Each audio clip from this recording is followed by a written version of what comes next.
¿Cómo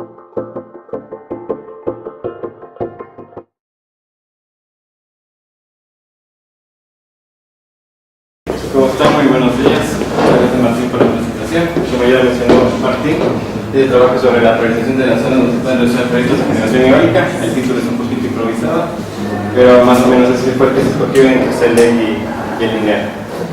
La idea de esta charla no es tanto meterles y darles una metodología pensada de lo que se hizo, sino entregarles los resultados que hemos hecho con ellos y de cierta manera mostrarles cuáles son los pasos que vamos a seguir haciendo para fortalecer esta cooperación interinstitucional.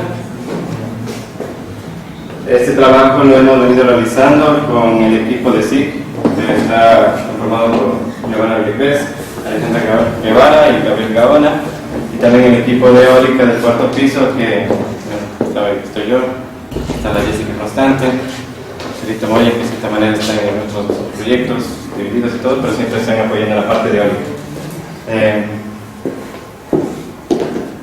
Bueno, el contenido que vamos a ver ahora es una introducción de antecedentes, la metodología, la definición de factores y restricciones, preparación de la información, la evaluación multicriterio, evaluación del potencial eléctrico, los resultados preliminares. Se podría decir que ya no es tanto la primera fase, sino que ya es una fase más o menos ya pulida, y las conclusiones y trabajo futuro. Bueno, sobre la parte de energía eólica, yo pienso que este tema ya se ha vuelto muy común a nivel internacional. Se puede ver en este gráfico que a partir de 1996 los proyectos de generación eólica han venido creciendo de manera exponencial hasta 2014. Se puede ver que en el mundo tenían instalados 6 gigavatios, 6.1 gigavatios en 1996, por llegar al 2014 entre 162.4 gigavatios de potencia instalada totalmente en el mundo, de los proyectos más emblemáticos que existen en el planeta.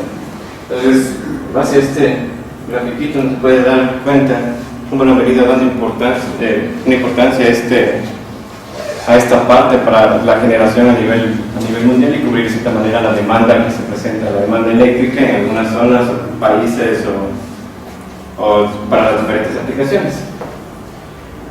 El acercamiento con CELEC se lo hizo más o menos por el año 2015, a inicios del año.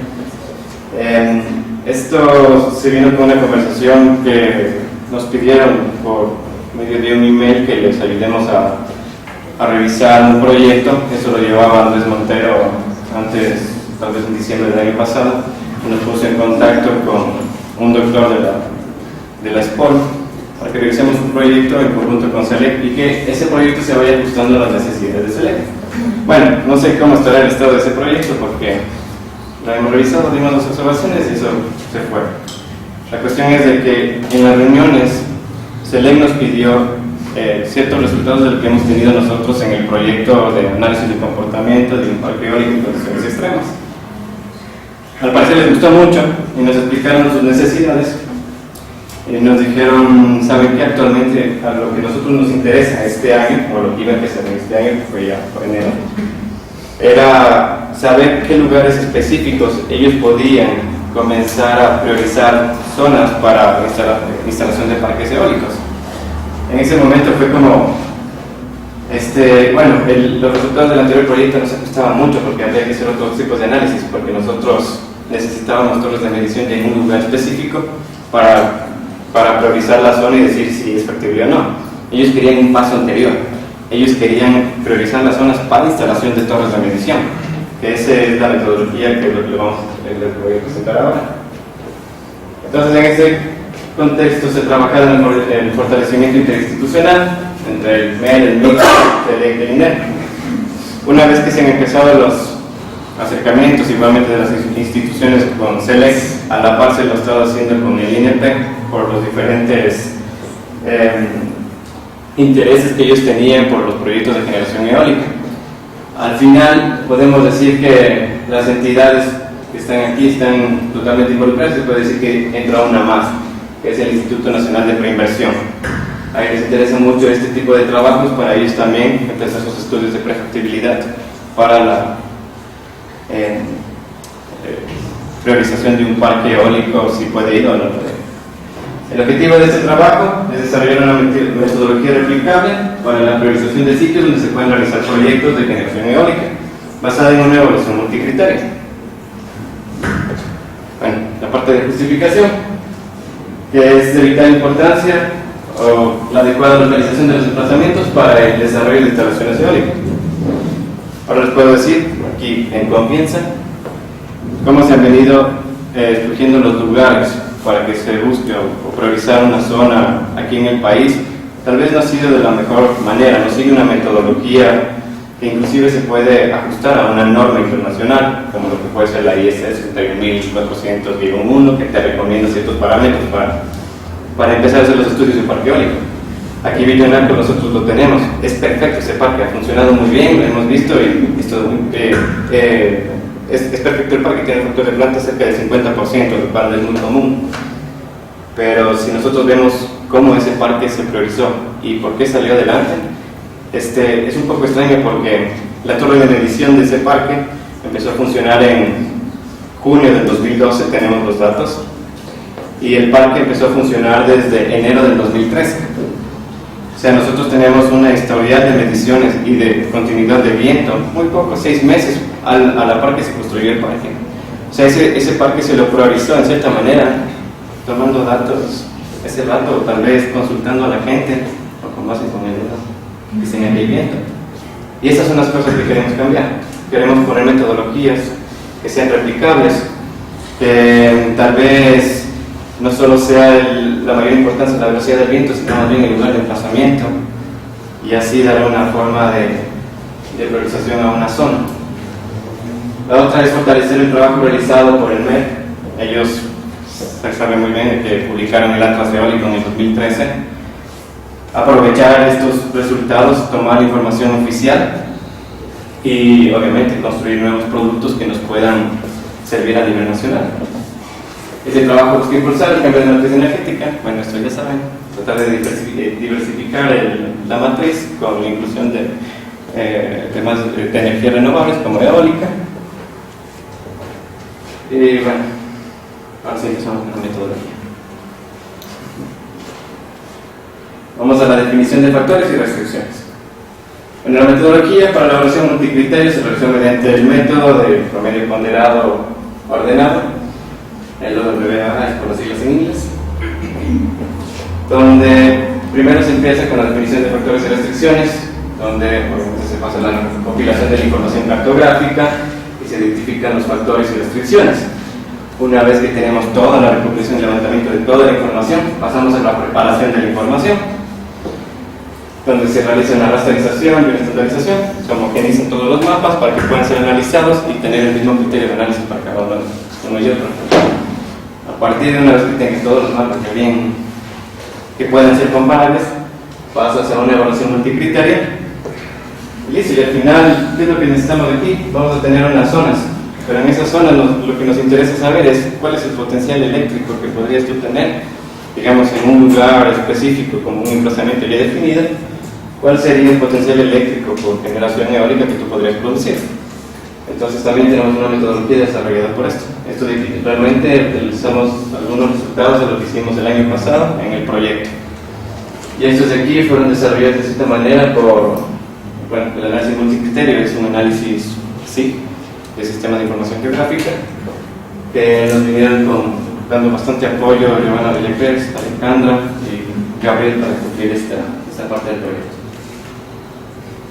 Sobre la recopilación de la información, estas son todas las capas que hemos tomado, tienen que ser obviamente oficiales, donde se tiene la velocidad del viento, el modelo digital de elevación, zonas urbanas, el área de inundación, los movimientos de masa, peligros volcánicos, el patrimonio de áreas naturales, bosques y vegetación protegida, el manglar, propiedad individual, programa sociobosque, propiedad colectiva, programa sociobosque, temperatura media anual, que son datos que el INAMI nos ha entregado previamente y también han sido procesados por el equipo de SIG. De paso, se han definido cada una de estas capas qué tipo de criterios son. Unos son tipo factor o unos son tipo restricción. Una restricción es un sí o no. ¿Esto va o no va? y en cambio los factores se podría decir, se podría hacer un análisis de acuerdo a las distancias de la que se sitúa. Por ejemplo, el modelo, bueno, estos aquí son factores que pueden ser operables, son variables que se les pueden hacer operaciones en el análisis que se está realizando en el análisis multicriterio. Una vez que tenemos las capas, esta fue una de las partes, pienso, más complicadas del trabajo, porque tanto Selecco y nosotros estaban haciendo consultas a nivel nacional para conseguir esta información oficial. Una vez que tienes todo ello, obviamente hay que preparar toda la información, donde se rasterizaron toditas las capas. Una rasterización significa de que todo el mapa le vamos a convertir en se podría decir en una imagen con píxeles, y a cada píxel le corresponderá un color específico, y a ese color específico le corresponderá un valor. Se podría decir que es una matriz, donde cada uno de ellos, por ejemplo, el modelo digital de elevación, cada uno de los valores de los píxeles corresponderán a metros de altura. Y así sucesivamente. Por ejemplo, las velocidades también estarán en un raster, y todos se les trabajaron a una resolución de píxel de 200 por 200 metros a nivel de color. Para que tengan una idea, el tamaño total del mapa podría ser entre 3.500 píxeles por 4.000 y pico, que más o menos se manejaban como 13 millones de píxeles en todo el mapa. La preparación de la información, otra vez, es la parte de la estandarización, donde la velocidad del viento tiene una prioridad alta, la pendiente en porcentaje tiene prioridad alta cuando es menor al 20%, distancias zonas urbanas de prioridad alta más cercanas a partir de la restricción, y la restricción de las zonas urbanas es de 3 kilómetros. Un parque eólico no puede entrar en una zona urbana, no lo vamos a poner en Quito, que no va a haber cómo.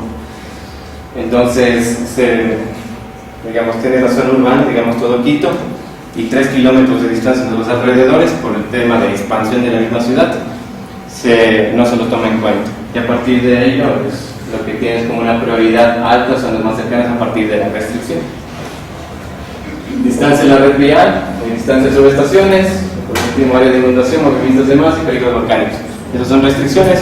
Si hay peligros volcánicos o movimientos de masa en una zona, para nosotros es no posible de poner alguna torre de una turbina eólica, y por eso se lo descarta. Abajo están las funciones logísticas, donde se puede decir que estas son las que se utilizaban para realizar los análisis de distancias que podría estar a la red vial, por ejemplo, o a las distancias de subestaciones, donde obviamente donde estas son las funciones escalables, donde a la parte, digamos, a las distancias que se encuentren en esta zona son las que van a estar más priorizadas, y las que se encuentren por esta zona van a ser las que van a estar descartadas, más o menos en el análisis multicriterio. Por último, una vez tomando en cuenta toda esta parte de la metodología, se realiza la evaluación multicriterio, y obviamente primero lo que se hace es definir los porcentajes. Se realiza una tabla, la cual se la hizo en conjunto con Select, para ir definiendo los porcentajes más o menos de qué peso se le da a cada una de las componentes que nosotros estamos analizando, de las variables, donde la velocidad del viento, nosotros nos pasamos bastante en la parte A, esto sería velocidad del viento, sería más importante que la pendiente en porcentaje de 2 veces. Aquí, donde la tabla de aquí menos importante o más importante es este, y 1 significa igual importante, por eso la matriz, la tasa de la matriz es siempre 1. Entonces obviamente se van a dar cuenta de que la matriz tiene una simetría, no es una matriz simétrica, sino tiene una simetría en la matriz, donde obviamente el 2 le corresponde al inverso en el otro lado, más o menos de los diferentes lados, porque lo que nos interesa es la matriz triangular en el un lado o en el otro lado. Es la forma que se podrían construir los porcentajes totales. Entonces, en este contexto, el porcentaje total que se le da a la velocidad del viento es el 40%, a la pendiente porcentaje es el 27%, a la distancia de las zonas urbanas es el 13%, a la distancia de subestaciones es el 10% y en la red vial el 10%. Una vez que tenemos ello, ya podemos hacer la evaluación multicriterio, se lo hace de cierta manera automático, y ya tiene el mapa, y vas a tener las zonas puede decir la zona, sino vas a tener los puntos que tienen mayor valor en el análisis. Y a partir de los puntos que tienen mayor valor en el análisis, vas a poder construir o realizar los polígonos donde vas a poder realizar la priorización de las zonas. Y por último, la evaluación multicriterio, que digo, la evaluación del potencial eléctrico, en donde nosotros preguntamos si fue, ¿qué tal si nosotros utilizamos todas estas variables? Damos una curva de potencia definida de un aerogenerador promedio, definiríamos un aerogenerador que igual lo tomamos en el atlas eólico para que no haya inconcordancias en el tema. Cogimos un aerogenerador promedio de 2 megavatios y lo que necesitábamos era hacer una restricción de cómo el aerogenerador se comportaría en las diferentes partes de todo el país, en el cual a esa curva de potencia la restringimos a la densidad del aire. Tomamos en cuenta una recomendación que tiene una norma, la norma IEC 61400, y construimos de cierta manera el mapa de presión atmosférica, el mapa de densidad del aire, utilizamos la capa de velocidades de viento y hallamos el potencial eléctrico. Esto lo hace de forma automática, solo copiamos los mapas, los ponemos en una carpeta en un computador, los mezclamos a todos y tenemos esto. Entonces, la evaluación del potencial eléctrico, ¿qué es lo que hace? Entonces, nosotros tenemos el mapa de temperatura, el cual nosotros lo utilizamos para obtener la presión atmosférica a partir de la relación barométrica. Entonces, nosotros adoptamos la estimación de la relación barométrica con la temperatura, y una vez que tenemos el mapa de la presión atmosférica y la temperatura, hallamos la densidad del aire por la relación que existe entre los gases ideales. Una vez que tenemos el mapa de la densidad del aire, chévere. Ahora, digamos, cómo pueden estar relacionados los dos. Entonces, en base a esto, evaluamos la curva de potencia, pero tomamos la experiencia que se tiene en Villanaco, de todos los datos que se fueron registrando en el transcurso de la operación del Parque Eólico Villanaco durante un año, y los comparamos con la misma curva de potencia que tendrían esos mismos aerogeneradores a nivel del mar. Una vez que los comparamos, construimos la restricción, donde nos dimos cuenta que la restricción va a estar dada por este lambda y este beta. Lo que hicimos fue un ajuste a la ecuación matemática, que es una sigmoide. Esta sigmoide es un resultado matemático de un análisis que hicimos el año pasado para un ajuste a las curvas de potencia. Realmente esto de aquí es un resultado se podría decir, se lo utiliza mucho en biología, se lo utiliza mucho en inteligencia artificial también. Entonces, decidimos utilizar esta ecuación para ajustar de mejor manera las curvas de potencia. Y una vez que ya tenemos la curva de potencia ajustada a cada una de las densidades del aire para todo el país, porque son mapas, obtenemos el potencial eléctrico de todo el Ecuador. Se puede decir que estos también son resultados, pero nos vamos a seguir en la metodología, porque nuestro objetivo fue el potencial eléctrico. Donde aquí tenemos el mapa de presión atmosférica a partir de la relación barométrica con la altura. Se puede ver las relaciones. Esta es la presión en milibares. Aquí tenemos, y en base a esto, como les expliqué anteriormente, esta es la densidad del aire en kilogramos por metro cúbico, y obviamente corresponden mucho a los valores que tenemos. Por ejemplo, en Villanaco la densidad del aire es cerca de 0.8, lo cual no estamos muy lejos de aquí en el mapa, porque más o menos por aquí está Villanaco. Y se puede decir que el mapa no está lejos de la realidad, sabiendo de que el mapa fue un resultado también de análisis y simulación, y se puede decir matemático, más que tener datos reales. Solo tenemos los datos reales de temperatura. Y bueno, lo que todos queríamos ver, los resultados, digamos que en la primera fase, donde la curva de potencia y las correcciones que se realizaron en el caso es, tomamos en cuenta los datos de Villanaco, que se puede dar esta curvita de aquí, que es la más baja, que llega hasta 1600 kilovatios. Esta parte negra de aquí es la curva de potencia 1.22 kilogramos por metro cúbico, que sería cómo está funcionando a nivel del mar. La parte roja es la curva de potencia, cómo se está comportando actualmente en Villanaco los aerogeneradores a esa densidad de 0.8. Y esta cosita aquí que no se le nota es la curva de potencia 0.8, que están equiparadas las dos. Es la corrección del modelo, la parte matemática que nosotros lo hicimos a partir de la sigmoide, metiendo la corrección de la densidad del aire. en la parte de z, donde lambda sub 1 es igual a lambda por z de la ecuación anterior, de la que es a nivel del mar. Esta fue la corrección que nosotros metimos, donde densidad sobre la densidad del mar este es un factor que te lo recomienda la IS 61400, solo que ellos te la recomiendan de una forma lineal, no muy lógica, donde la potencia nunca va a llegar a su potencia nominal. Entonces, lo que nosotros hicimos fue realmente hacer una restricción a ello y proponer un modelo nuevo. Este modelo nuevo tiene un error con la realidad de 10 kilovatios en promedio. 10 kilovatios para 1600 es poco. Y tiene un ajuste de coeficiente de correlación del 0.9998.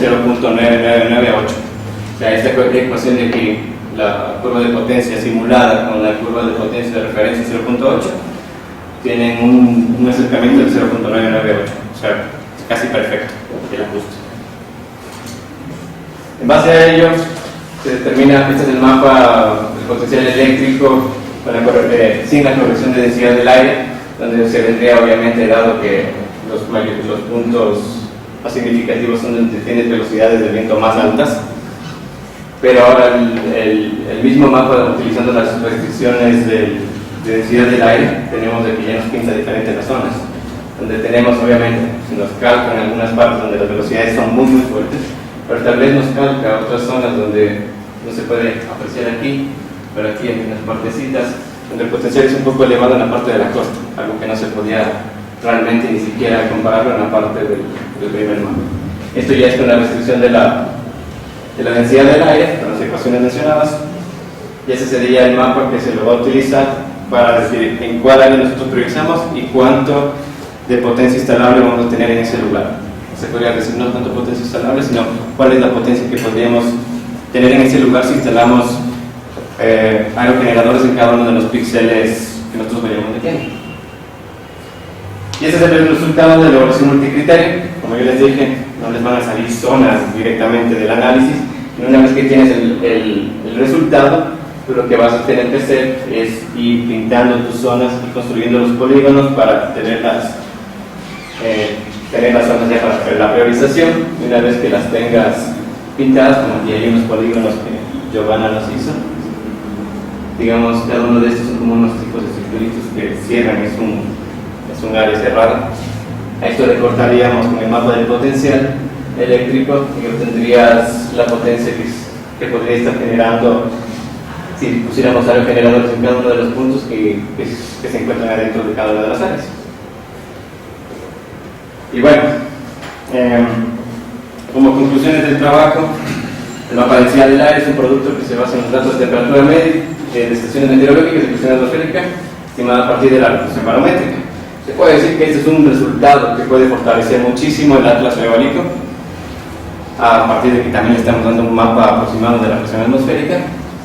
Por otro lado, la corrección de las curvas de potencia se ajusta con coeficiente de correlación de 0.998 y un error medio de 11 kilovatios más o menos, lo cual es bajo, es muy bueno. Se puede decir que nuestra incertidumbre que estamos manejando el dato es bajo a partir del modelo matemático en la parte del potencial.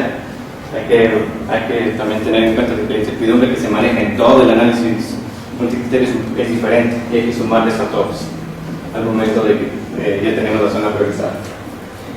Y el análisis permitió identificar 36 zonas potenciales para estudios de proyectos de energía eólica. En nuestro convenio que tenemos con SELEC, nos decía que mínimo deberíamos priorizar unas 10 zonas, lo cual estamos bien, hemos estado cumpliendo el trabajo, realmente por parte del INES lo ha cumplido. Vale recalcar de que este trabajo SELEC lo iba a lanzar como una consultoría. Nosotros accedimos a hacer este trabajo, obviamente no nos van a pagar por una consultoría, pero se puede decir de que ya tenemos un trabajo realizado que se lo puede amortizar al valor de esta consultoría, que pienso que era como unos $60,000. Entonces podemos decir que este trabajo teóricamente cuesta $60,000, más o menos. El trabajo futuro sería validar las zonas identificadas en campo, la instalación de torres de medición y sitios priorizados para el estudio, simulación del recurso eólico mediante dinámica de fluidos computacional de los sitios priorizados. Esto ya es parte de lo que nosotros hemos hecho. Y por último, el estudio de factibilidad de parques eólicos en los sitios priorizados para la realización de la simulación, para ver si va o no va al sitio. no vamos a estos sitios y no podemos decir de que estos son ya parques eólicos, como lo que se pensaba antes. Alguien llegaba, medía con el dedo, decía, este es un parque eólico que debería haber acá, y eso ya no. Ahora tenemos una metodología que se la puede seguir, y tal vez, quién sabe, se la puede ir normando para que esto siempre se cumpla. Y bueno, muchas gracias.